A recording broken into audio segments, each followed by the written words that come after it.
a new election-related lawsuit in Arizona, alleging that in-person ballots were improperly rejected in Maricopa County. Joining me now is President Trump's former personal attorney, Michael Cohen. Michael's the author of Disloyal, also host of the podcast Mea Culpa with Michael Cohen. Michael, welcome to the broadcast. It's good to see you again, and I think Thank you know you. It's the good to see you. answer to this question, but what is your reaction to President Trump's defeat? Yeah, I'm actually very relieved. I'm relieved not just for myself, but I'm relieved for the entire country and really for the world, because, you know, the king of conspiracy theories, or Captain Chaos, as I like to call him, in Mea Culpa, that's what he's doing right now. He's creating a conspiracy theory on the election results on the ballots. Anybody can talk tough when they say, oh, well, we're going to start to sue. We're going to start to sue. Well, there's a process here, and he just doesn't understand it. It's the same nonsense when he starts talking about, I'm taking this to the Supreme Court. It doesn't work that way. First of all, you have to make an application for the Supreme Court to hear the case, and you don't start in the Supreme Court. But Trump doesn't know that. And the people that are around him, whether it's Kushner or Mark Meadows, COVID-infested Mark Meadows, they just, for some reason, they're just not telling him what he needs to hear, which is that, sir, you lost. It's time to go home, wherever that home may be. So I'm going to talk about the details in a second, but why is Donald Trump doing this? I mean, get inside his head, because you've been there before. You know him so well. What is he doing? Is he just buying time? No, it's not about buying time. Donald Trump cannot accept the fact that he lost. To him, it's tantamount to calling him a loser, which is the worst thing in the world that you can actually call him. He is going to fight this, not just to January, when he's now required to leave and to go wherever he's going to go, but he's going to do things post-leaving that's going to make things very difficult for the Biden administration. He's going to be a thorn in Biden. Well, number one, he's going to start his own media company. We've been talking about that since 2015. Again, you have to remember that this election was never supposed to be Donald Trump winning. It was supposed to be the greatest infomercial in the history of politics. Instead, he won. But some of the things we talked about was teaming up, for example, like with Newsmax, Chris Ruddy, Steve Bannon. We all had the idea to create a Trump media. Now with his 100 million people, he's bigger than most media stations, and he's going to create one, and every day he's going to sow more chaos with more fake information disseminated out there in order to be a thorn in President-elect Biden's thigh, right? And he's going to continue to expose things that just don't exist. He's going to make things up. And for some unknown reason, there's 50% of this country that hasn't either read my book and realized that everything that comes out of Trump's mouth is a lie. The man couldn't tell the truth to save his life. All he had to do was tell the truth, and he probably would have been reelected.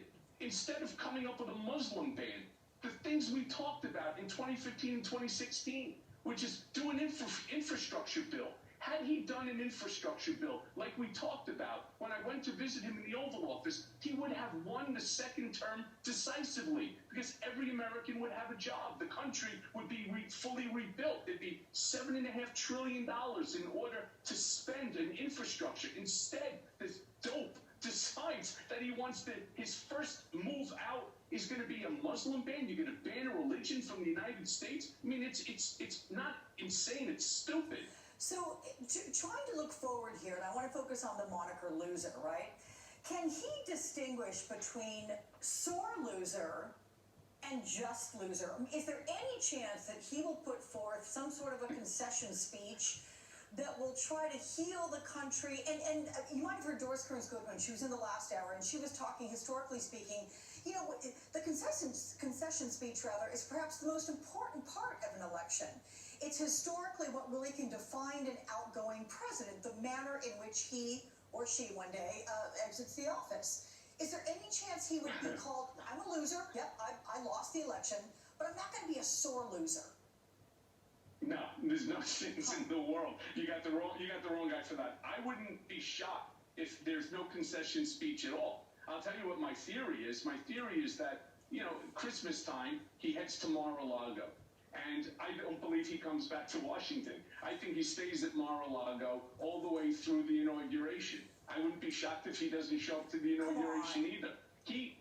This is my feeling, that he cannot let the camera look at him and basically pull down the curtain and see the wizard that's standing beside. He's a loser, and it's killing him. And right now, what's going on in Washington, in the White House, is nothing but finger pointing. Who lost the election for me? How did I lose? Why did I lose? I had more people voted for me by 5 million than when I won. How is it possible? So he needs to come up again with a conspiracy. The same way he went after Barack Obama with the fake conspiracy that he was born in Kenya, the whole birtherism that gave rise to Donald Trump. He is the king of conspiracy, and he is going to sow this nonsense. And the craziest thing is that people are listening, and I can't understand why. To whom is he listening? And if it's Jared Kushner, his son-in-law and senior advisor, why would Jared be encouraging him, as reported, to continue pursuing legal attacks? Because other than that, you're going to end up fighting with Trump. Trump truly believes that the election had to have been stolen from him because he could not possibly lose this election. He thinks everything he has done over the course of the last 4 years it's been perfect, it's been beautiful, everything is great. No, it hasn't. It's been one disaster after another. All you've done is sign executive orders, none of which have actually come to fruition. Take even his First Step Act, something that, I won the bet. I beat Nigel Farage, and that 15,000 bet is going, 100% of it is going to the ACLU. My goal is to try to help to push forward the First Step Act and prison reform, something that's desperately needed. So he took his Sharpie and he signed an executive order. But what has been done so far? The BOP has done nothing. Michael Carbajal is a disgrace. What's going on at the RRMs? You can't get anybody to tell you what the benefit of the programming credits is supposed to be. Why? Because they just have no clue. There's no guidance. It's easy to sign a piece of paper. It's another thing to go ahead and create policy from it. Donald Trump, this is what he does. He throws stuff out there, as much of it as he can, and then he just expects it's going to happen on its own. The same way he thought COVID was going to disappear on his own.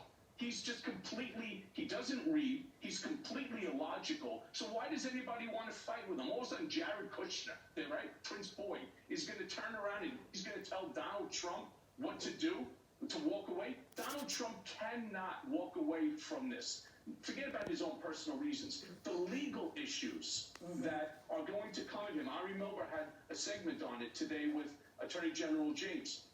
The extent of the legal issues that are going to come against him, Don Jr., Eric, the Trump Organization, Ivanka, Jared, it is so voluminous that by losing the executive privilege, he's going to face now insane litigation against him that basically could put him into financial ruin as well as loss of freedom. So then I wonder if Mick Mulvaney, if that is true, was considering this when he basically said that Donald Trump has not seen the last of politics. He thinks he could be a leading candidate in 2024 again. You think Donald Trump will run again, want to run again? Real quick. No. First of all, no. He's not going to run again. He's going to have to deal, as I just said, with this litigation issues well into 4 years. That's how voluminous it's going to be. He won't have time to concentrate on a potential run, especially when the lawsuits start flying, both civil and criminal. Finally, the country, the world will get to see his tax returns. That's going to be an issue. There's no chance that he's going to end up running again. I've heard the nonsense that Don Jr.'s thinking. Don Jr., according to his own father, as I write in Disloyal, my book, Don Jr. has the worst judgment of any human being that he's ever met. And these are words coming from his own father. Yeah. So, the fact that he's even thinking about entering into politics it's a joke. Well, it's a hell of a book, Disloyal, that you have written, Michael Cohen. Thank you so much for joining me again on the broadcast. I look forward to seeing you again, and folks can also listen to you on Mea Culpa with Michael Cohen. Thank you. So what if your close friend from high